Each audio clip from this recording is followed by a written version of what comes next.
Hello viewers, আসসালামু আলাইকুম। আজকে আমি আপনাদের সাথে শেয়ার করতে যাচ্ছি খুবই ইউনিক একটি কুলফির রেসিপি, এবং আমার আজকের রেসিপিটির নাম হচ্ছে ম্যাঙ্গো কুলফি, যেখানে আমি কুলফির মিশ্রণটাকে আমের ভেতর দিয়ে জমিয়ে নিয়েছি। এখন তাহলে দেখে নেওয়া যাক কুলফিটি বানাতে আমাদের কি কি লাগছে। এখানে আমি ফুল ক্রিম গুঁড়ো দুধ নিয়েছি 1 কাপ, চিনি নিয়েছি 1/2 কাপ, কর্নফ্লাওয়ার নিয়েছি 1 টেবিল স্পুন, পানি নিয়েছি 1.5 কাপ, বাদাম নিয়েছি এখানে কাঠবাদাম ও কাজু বাদাম একটু গুঁড়ো করে নিয়েছি হালকা, মিক্সড ফ্রুট জ্যাম নিয়েছি, এটা টোটালি অপশনাল। এই জ্যামটা আমার বাসায় তৈরি, আমি পরে কখনো রেসিপিটা অ্যাড করে দিব। এবং আম নিয়েছি এরকম পাকা বড় সাইজের 2টো। এখন তাহলে মূল রান্নায় যাওয়া যাক। একটি হাঁড়িতে আমি এখন সেই 1.5 কাপ পানি দিয়ে একটু ফুটিয়ে নেব। ফুটে উঠলেই গুঁড়া দুধটা দিয়ে ভালোভাবে মিক্স করে দেব, কারণ ঠান্ডা পানিতে গুঁড়া দুধ গুলালে অনেক সময় জমে যায়, সেজন্য হালকা গরম পানি ব্যবহার করাই ভালো। এখন একে একে আমি সবগুলো উপকরণ দিয়ে দিচ্ছি। চিনিটা দিয়ে দিলাম, একটু ভালো করে নেড়ে নিব। বাদামটা দিয়ে দিচ্ছি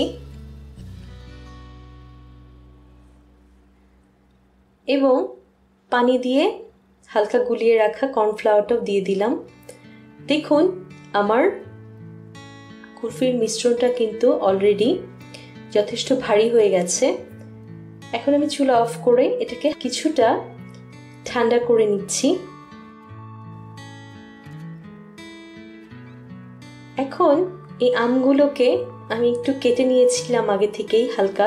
দেখুন ছুরিটাকে চারপাশ দিয়ে ঘুরিয়ে চামচ দিয়ে জাস্ট বড়াটা এভাবে বের করে নেবেন।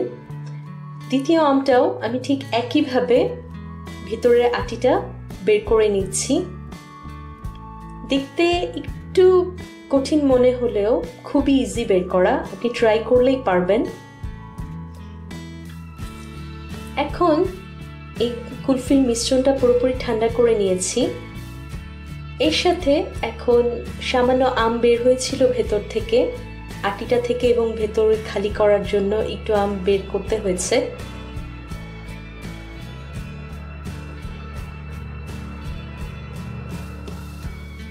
সেটা আমি খুব ভালোভাবে মিক্স করে নিলাম কুলফির মিশ্রণটার সাথে।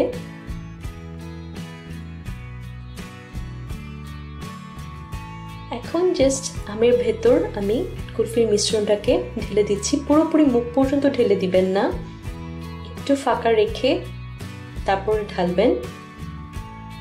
এখন সেই ম্যাঙ্গো জ্যামটা একটু